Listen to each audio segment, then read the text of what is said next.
السلام علیکم، کیا حال چال ہیں؟ اللہ پاک آپ سب کو آسانیاں عطا فرمائے اور آسانیاں تقسیم کرنے والا بنائے۔ آج کے ایپیسوڈ شروع کرنے سے پہلے اب سب سے ریکویسٹ ہے کہ میرے چینل کو زیادہ سے زیادہ لائک کریں، شیئر کریں، اور اگر ابھی تک آپ نے میرے چینل کو سبسکرائب نہیں کیا تو لازمی سبسکرائب کر لیں۔ آئیے شروع کرتے ہیں آج کے ایپیسوڈ۔ ملیحہ نے فون رکھا اور ریکنگ کا سہارا لے کر آہستہ سے اٹھی اپنے کمرے میں آ گئی۔ چلتے ہوئے اس نے بالکنی کا دروازہ کھول دیا، پھر سست قدموں کے ساتھ وہ جھولے میں آ بیٹھی۔ سرد ہوائیں چل رہی تھیں جن کے زور سے چامس میں بج رہے تھے۔ سردی کی شدت نے پل بھر میں ملیحہ کے گال گلابی کر دیے تھے اور ہاتھ پیر برف کی مانند ٹھنڈے، مگر اس کی ہر حس جیسے مر چکی تھی۔ وہ وہیں پاؤں پر رکھ کر لیٹ گئی۔ ملیحہ نے آسمان کی طرف دیکھا، جسے 14ویں کا چاند پسند تھا۔ ملیحہ نے چاند کو دیکھ کر اندازہ لگایا ابھی 14ویں چاند میں کچھ دن باقی تھے۔ کیا میں بس چاندنی کا انتظار ہی کرتی رہ جاؤں گی؟ کڑی دھوپ میری زندگی کا سایہ کب تک بنی رہے گی؟ اس نے تھک کر سوچا اور پھر بہت دل سے دعا کی، یا اللہ مجھے اس آزمائش سے نکال دے۔ انتہا میرے بس کی بات نہیں۔ اس کی وہ رات بھی آنکھوں میں کٹ گئی۔ رک پائی۔ فجر کی اذان کے ساتھ اس کے بے جان جسم میں حرکت ہوئی اور وہ اٹھ بیٹھی۔ نماز پڑھ چکی تو اس کے ہاتھ دعا کے لیے اٹھ گئے، مگر دعا نہیں کر سکی۔ ہاتھ اٹھاتے جو دعا اس کے لب پر آنے کو مچلی تھی وہ نور الہدا کے لیے بد دعا تھی، اور ملیحہ کبھی نور الہدا کو بد دعا نہیں دے سکتی تھی۔ اس نے دعا کے لیے اٹھے ہاتھ گرا دیے اور جے نماز سے اٹھ گئی۔ ملیحہ کو پانی حلق سے اتارنا مشکل ہو گیا تھا، نوا لے کیا نکلتی، لیکن بابا جان اور نور الہدا ناشتے پر آئے تو نور الہدا اس کی غیر موجودگی کو محسوس کر کے بولے، ملیحہ ناشتہ نہیں کرے گی؟ اٹھ تو ہو گئی ہوگی، دیر تک سونے کی اسے عادت نہیں ہے۔ بابا جان نے یہ نہیں بتایا کہ وہ ناشتے کے لیے منع کر چکی ہے، بلکہ کہا کہ ملیحہ اپنے کمرے میں ناشتہ کرے گی۔ اس جھوٹ کی وجہ بھی تھی، وہ جانتے تھے کہ یہ سن کر ملیحہ نے ناشتہ کرنے سے منع کر دیا ہے، نور الہدا سیدھا اس کے پاس پہنچ جائیں گے اور پھر شاید اس کے ستے ہوئے چہرے کو دیکھ کر کچھ شخص بھی کر لیں، اور اب ملیحہ کا مستقبل ان کے ہاتھ میں تھا۔ بابا جان نہیں چاہتے تھے ملیحہ کی طرف سے ان کے دل میں کبھی بال آئے۔ وہ ایک باپ کی طرح اپنی بیٹی کی نادانی پر پردہ ڈالے رکھنا چاہتے تھے۔ ملیحہ کے لیے نور الہدا کا دل بہت کشادہ تھا، مگر بابا جان جانتے تھے کہ بیوی کے لیے اکثر مردوں کا دل تنگ ہو جاتا ہے، اسی لیے بابا جان نہیں چاہتے تھے کہ وہ مشکوک ہو۔ لیکن نور الہدا کے لیے یہ تبدیلی بھی حیران کن تھی۔ کیوں؟ بابا جان کستن مسکرا کر بولے، بھائی ہمارے ہاں جب شادی کی تاریخ ہو جاتی ہے تو لڑکی کا لڑکے سے پردہ کرا دیا جاتا ہے۔ اب شادی تک ملیحہ تمہارے سامنے نہیں آ سکتی۔ اوہ اوکے، نور الہدا زیر لب مسکرائے۔ ناشتے سے فارغ ہوئے کچھ ہی دیر ہوئی تھی کہ ملیحہ کی خالہ اور ممانیاں اس کی کزن کے ساتھ آ گئیں۔ بابا جان نے خوشدلی سے انہیں ویلکم کرتے ہوئے ملیحہ کی خالہ سے کہا، فریال ہوتی تو ملیحہ کی شادی بہت دھوم دھام سے کرتی، اب تمہیں ہی سب انتظام کرنا ہے، میں تو ان معاملات میں بالکل اناڑی ہوں۔ فکر مت کریں بھائی صاحب، ملیحہ میری اپنی بیٹی ہے، میں اور بھابیاں مل کر سب سنبھال لیں گی۔ آمنہ نے پورے خلوص سے کہا، انشاءاللہ، کہیں کوئی کسر نہیں رہے بھائی صاحب۔ بڑی ممانی نے کہا، پھر واقعی انہوں نے سارے انتظامات خوش اسلوبی سے سنبھال لیے۔ لان کافی کشادہ تھا، صرف چوڑائی ہی 500 گز تھی اور 1000 گز پر بنے قصر فاروقی کے گرد دائرہ کی شکل میں چاروں طرف پھیلا تھا۔ مہمانوں کی تعداد تو محدود تھی۔ افتخار حسن اور منیر حسن کے خاندان اور آمنہ کی فیملی کے علاوہ گنے چنے کچھ خاص لوگ ہی تھے، اس لیے ڈیسائیڈ ہوا کہ فنکشن کا قصر فاروقی میں ہی ارینج کیا جائے گا۔ مہندی کا دن آ گیا، مگر ملیحہ کی حالت میں کوئی فرق نہیں آیا۔ اس کے احساسات پر برف جم چکی تھی۔ شام ڈھل چکی تھی اور قصر فاروقی جگمگاتی روشنیوں سے بقائے نور بنا ہوا تھا۔ پیلے کاٹن کے سلور گوٹا لگے شلوار قمیض میں ملیحہ کے کانوں میں موتیوں کے بالے جھول رہے تھے۔ دونوں کلاہیوں میں بھر بھر کر پہنی کانچ کی چوڑیوں کے آگے موتی اور گلاب کے مہکتے گجرے اس کی دودیا کلائیوں میں سجے تھے۔ اس کے لمبے بالوں کو موتی کی لڑیوں سے گوندھ کر چوٹی کی شکل میں سنوارا گیا تھا۔ کاٹن کا پیلا دوپٹہ اس نے سر پر اوڑھ رکھا تھا۔ لڑکیاں اسے اپنی ہمراہی میں لیے کمرے سے باہر آئیں تو جو 2 دن سے اس کی مستقل قیام کا بنا ہوا تھا، اور سیڑھیاں اتر کر ہال کے باہر والے دروازے سے ہوتی لان میں آ گئی۔ ملیحہ کو نور الہدا کے برابر میں بٹھا دیا گیا۔ لڑکوں نے اپٹن کا کھیل شروع کر دیا، مگر لڑکیوں کو اپنے کپڑے بہت عزیز تھے۔ وہ اس کھیل میں شامل نہیں ہوئیں اور گانے گاتی رہیں۔ سارے لڑکے سفید کاٹن کی شلوار قمیض پہنے ہوئے تھے، جن کا حال اب بچا ہوا بحال ہو چکا تھا۔ وہ اپنے چہرے ہی رنگنے میں لگے رہے۔ کسی کو ملیحہ کے برابر بیٹھے اس تماشے کو دیکھ کر ہنستے نور الہدیٰ کا خیال ہی نہیں آیا۔ خود کو بچاتے جنید کی نظر ان پر پڑی تو وہ چلایا، بھائیو، اسے کہتے ہیں بگانی شادی میں عبداللہ دیوانہ۔ تم سب اپنا اپنا ستیہ ناش کیے جاؤ۔ ادھر نور الہدیٰ آرام سے ہونے والی بیوی کے بغل میں بیٹھا دانت نکال رہا ہے۔ تو بس پھر سبھی مٹھیوں میں اپٹن بھرے نور الہدیٰ کی طرف دوڑے۔ نور الہدیٰ نے جس جمع غفیر کو اپنی طرف آتے دیکھا تو محاورتاً نہیں حقیقتاً ملیحہ کے سر کے اوپر سے چھلانگ لگا کر پیچھے کی طرف دوڑے، مگر سماعت نے انہیں جا لیا۔ پھر سب انہیں گھسیٹتے ہوئے بیچ ہال میں لے آئے۔ اب نور الہدیٰ گھاس پر دراز تھے اور ہر طرف سے ان پر اپٹن تھوپا جا رہا تھا۔ وہ چلانے لگے، بس کرو یار، کل میری شادی ہے، کیوں شکل بگاڑ رہے ہو؟ بڑا نازک دل ہے تمہاری بابی بیچاری، ڈر جائے گی۔ مگر کوئی بھی انہیں چھوڑنے پر تیار نہیں تھا۔ گھونگھٹ میں نہ تعلق بنی بیٹھی ملیحہ نے نور الہدیٰ کی آواز سنی تو سر اٹھا کر، واقعی نور الہدیٰ کے چہرے پر اتنا اپٹن ملا گیا تھا کہ لڑکوں کے شکنجے میں ملیحہ نے انہیں پہچاننے میں دقت ہوئی، اور پھر جب پہچان لیا تو بے ساختہ ذرا سا مسکرائی۔ 3 دن کے بعد سمیرہ نے ملیحہ کے بے جان چہرے پر کچھ دیکھا تھا، اور وہ بھی مسکراہٹ۔ اسے اپنا سانس بحال ہوتا محسوس ہوا، جیسے لوہا لوہے کو کاٹتا ہے اور زہر زہر کا علاج ہوتا ہے۔ خدا کرے نور الہدیٰ کی محبت وجدان کی محبت کے زخم کا مرہم بن جائے، آمین۔ اس نے دل میں دعا کی۔ سر اٹھانے کی وجہ سے ریشمی آنچل ملیحہ کی پیشانی سے پیچھے کو سرک گیا تھا۔ پل بھر کے لیے نور الہدیٰ کی نظر اس پر پڑی تھی۔ 3 دن کے بعد اس کا چہرہ دکھائی دیا تھا اور اسے دیکھتے ہی رہ گئے۔ ملیحہ اب بھی غائب دماغی کی حالت میں تھی۔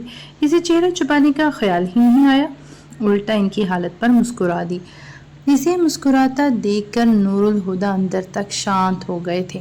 پھر ہنستے ہوئے زور سے بولے، اب اور تو میری درگت نہ بناؤ، وہ دیکھو میری دلہن بھی ہنس رہی ہے۔ ان کے میری دلہن کہنے پر ایک دم سے ملیحہ کی مسکراہٹ غائب ہوئی اور اس نے سر جھکا کر چہرہ چھپاتے ہوئے سمیرہ اسی گھونگھٹ ٹھیک کرنے کو کہا تو نور الہدیٰ کو اس کا گریز بھی اچھا لگا تھا۔ آج گھونگھٹ گرا لو، کل تو میں خود ہی گھونگھٹ اٹھاؤں گا۔ انہوں نے ملیحہ کے ڈھکے وجود کو دیکھ کر دل میں محفوظ سی سرگوشی کی۔ ملیحہ تکیہ گود میں لیے بیڈ پر بیٹھی تھی۔ 1 بجنے والا تھا اور نیند کا دور دور تک کوئی پتہ نہیں تھا۔ یوں بھی آج کل وہ اور ملیحہ جھاگنے کا شغل ہی کیا کرتی تھیں۔ دونوں چپ چاپ بیڈ کے دور دراز کونوں پر لیٹی چھت کو اندھیرے میں گھورتی رہتی۔ ملیحہ باتھ روم سے باہر آئی تو ہاتھوں اور پیروں پر لگی مہندی دھل چکی تھی۔ سمیرہ نے دیکھا تو ملامت کرنے لگی، مہندی ابھی کیوں دھو دی؟ صبح دھوتی تو رنگ نکھر جاتا۔ رنگ تو اب بھی نکھرا ہوا ہے۔ اس نے ہاتھ سمیرہ کے آگے کیے جن پر مہندی کا رنگ بہت گہرا تھا۔ سمیرہ نے اس کے ہاتھ پکڑ کر دیکھے اور پھر مسکرا کر بولی، نور الہدیٰ تم سے بہت محبت کرتے ہیں، اس میں تو کوئی شک نہیں۔ اس کے عام سے لہجے میں ناز مفقود تھا۔ سمیرہ نے اسے دیکھا، تمہیں اس بات کی کوئی خوشی نہیں ہے کہ جس شخص سے تمہاری شادی ہو رہی ہے وہ اس دنیا میں سب سے زیادہ تمہیں چاہتا ہے؟ خوشی کیوں نہیں ہوگی؟ ہر لڑکی چاہتی ہے کہ شوہر کی من چاہی ہو۔ اب بھی اس کے لہجے میں کوئی غیر معمولی پن نہیں آیا تھا۔ پھر بات بدلنے کو بولی، چائے پیو گی؟ اپنے لیے بنانے جا رہی ہوں۔ تم اور چائے؟ سمیرہ حیران ہو کر بولی، ہاں۔ ملیحہ نے آرام سے کہا، اصل میں نور الہدیٰ کو چائے بہت پسند ہے، تم کچھ زیادہ ہی ان کی پسند ناپسند کا دھیان نہیں رکھنے لگی؟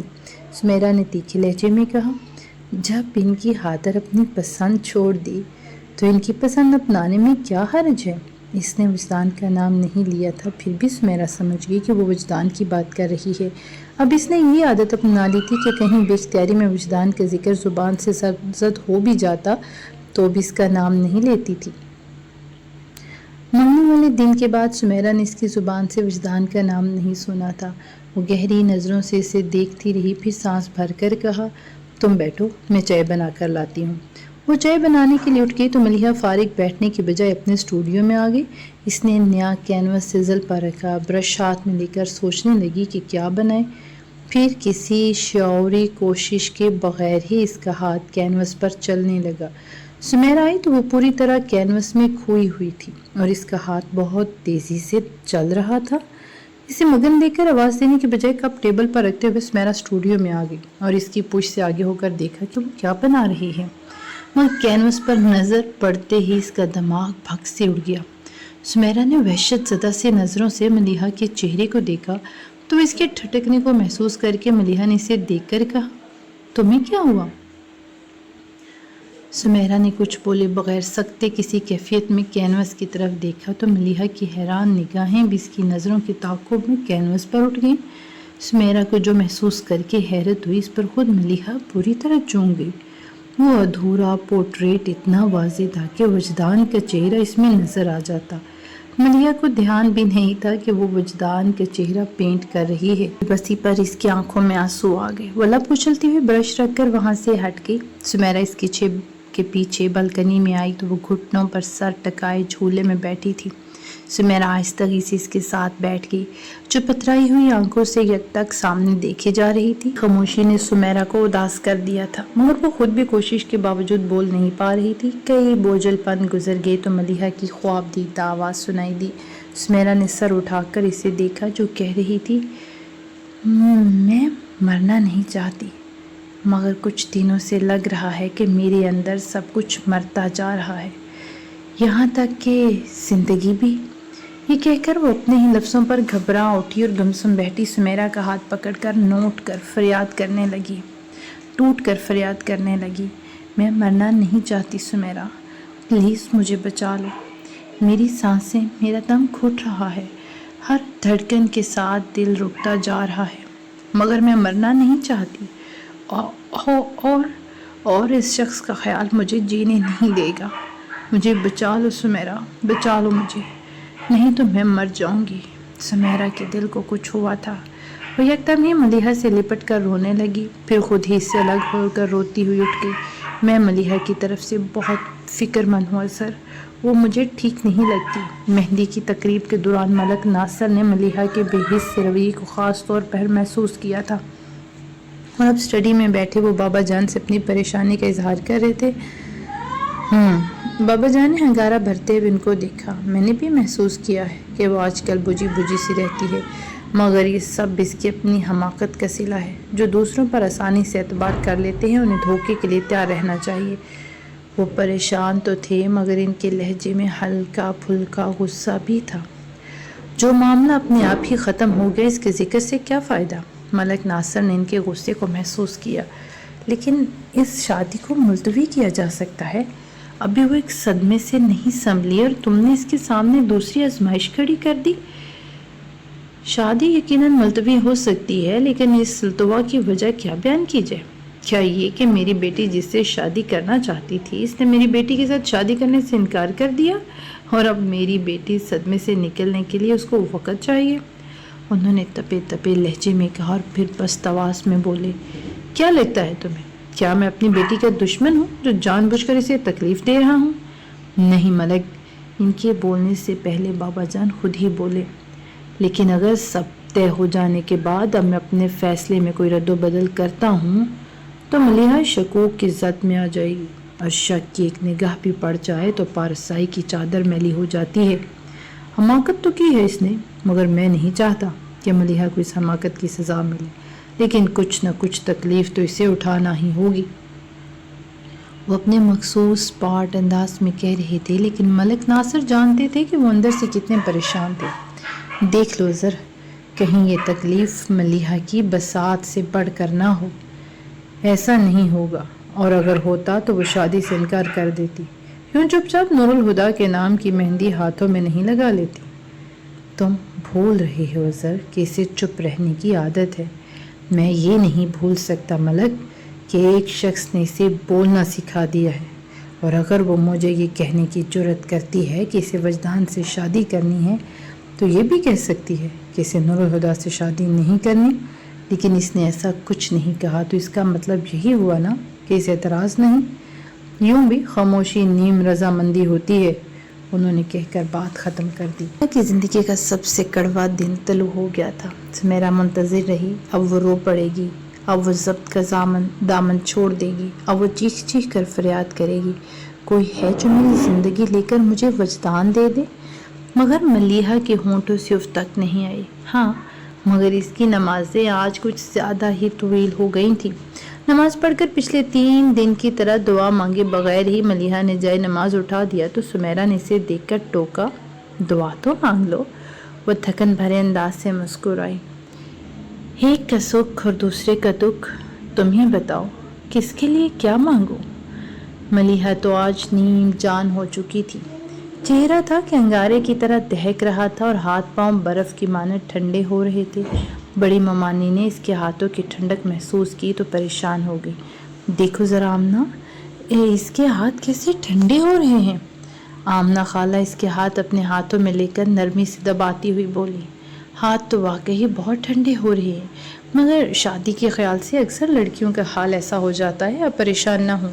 لیکن اس نے کھانا پینا بھی تو چھوڑ رکھا ہے، سمیرا ہی زبردستی کچھ کھلا دے تو کھلا دے، اور آج وہ بھی منتیں کرتی رہ گئی مگر ملیحہ نے پانی کا گھونٹ تک نہیں بھرا۔ اب شادی کو ایسے بھی کیا ہوا بنا دیا، پھر یہ کون سا دور جانے والی ہے، ایک کمرے سے دوسرے کمرے تک کا ہی تو سفر ہے، گوہر نے کہا، جو خود بھی کراچی سے بہ کر لاہور گئی تھی۔ مگر یہ مختصر سا سفر زندگی بدلنے والا ہے، اور زندگی کا بدلاؤ تو اچھوں کو ہلا دے، جبکہ ملیحہ تو ویسے بھی بہت حساس ہے، چھوٹی مامانی نے مدبرانہ انداز میں کہا۔ شام سے پہلے ہی شہر کی ماہر ترین بیوٹیشین ملیحہ کو سنوارنے آ پہنچی تھی۔ گہری افسردگی کی چادر اوڑھے، آنکھوں میں ویرانی لیے، ستے ہوئے چہرے کے ساتھ بھی ملیحہ پر روب ٹوٹ کر برسا تھا۔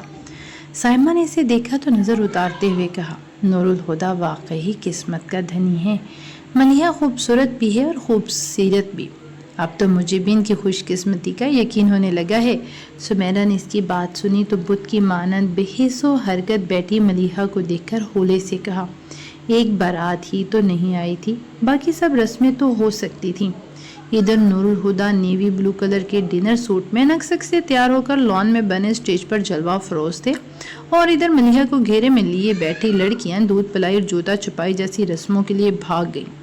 تم نہیں جاؤ گی؟ دونوں ممانیاں تو میزبانی کے لیے پہلے ہی لان میں تھی، بس آمنہ خالہ ہی ملیحہ کے پاس بیٹھی تھی۔ سب لڑکیاں رسموں کے لیے اٹھ گئیں، مگر سمیرا وہیں بیٹھی رہی تو انہوں نے سمیرا سے کہا، پر سر جھکا کر ملیحہ سے کچھ فاصلے پر بیٹھی تھی۔ آمنہ خالہ کی آواز پر سر اٹھا کر انہیں دیکھتے ہوئے کہا، دل نہیں چاہ رہا پپو؟ اس کی بات پر وہ ہنس پڑی، لو تمہارے دل کو کیا ہو گیا ہے؟ سمیرا نے کچھ کہنا چاہا پر اس سے پہلے ہی رما دھمکی، پپو امی کہہ رہی ہیں آپ نیچے آ جائیں، دیکھو ذرا دلہن کو اکیلا چھوڑ کر آ جاؤں۔ انہوں نے خود کلامی کرتے ہوئے اپنی بھابھی کی عقل مندی کو سلام کیا اور پھر آرام سے بولی، کام کیا ہے انہیں؟ وہ تو نہیں پتا، ارم نے بھول پن سے سر دائیں بائیں ہلاتے ہوئے کہا۔ آفاق بھائی نے بس اتنا کہا کہ جا کر آپ سے کہوں کہ امی بلا رہی ہیں، کام تو نہیں بتایا، پوچھوں؟ نہیں رہنے دو، میں خود دیکھ لیتی ہوں، وہ بول کر اٹھی اور ارم بھی ان کے ساتھ ہی واپس چلی گئی۔ ملیحہ خاموش بیٹھی اپنی چوڑیوں کو دیکھ رہی تھی، پھر یوں ہی اس نے سمیرا کی طرف دیکھا، سمیرا بھی اسے ہی دیکھ رہی تھی۔ ملیحہ کستن ذرا سا مسکرائی اور پوچھا، کیسی لگ رہی ہوں؟ سمیرا خاموش بیٹھی اسے دیکھتی رہی اور کچھ نہ کہا۔ ملیحہ مسکراہٹ کو کچھ اور پھیلا کر بولی، سب کہہ رہے ہیں میں دلہن بن کر بہت اچھی لگ رہی ہوں۔ ہاں اچھی تو لگ رہی ہو، مگر ٹھیک نہیں لگ رہی، وہ آخر بول پڑی، میں ٹھیک ہوں۔ وہ مسکرا رہی تھی تو سمیرا چڑ گئی، یوں مسکرا کر تم دھوکہ کس کو دینا چاہ رہی ہو، مجھے یا اپنے آپ کو؟ اپنے آپ کو، اس نے آرام سے تسلیم کر لیا۔ تمہارے رونے پر مجھے اتنی تکلیف نہیں ہوتی جتنی اس وقت تمہاری مسکراہٹ کو دیکھ کر ہو رہی ہے۔ اس کی آواز میں دکھ تھا۔ ملیحہ کے ہونٹوں سے مسکراہٹ غائب ہو گئی۔ سمیرا ترحم نظروں سے اسے دیکھ کر بولی، میں یہ تو نہیں کہہ سکتی کہ تمہارا فیصلہ غلط ہے، لیکن تم نے اچھا نہیں کیا، نہ ہی اپنے ساتھ اور نہ ہی وجدان کے ساتھ۔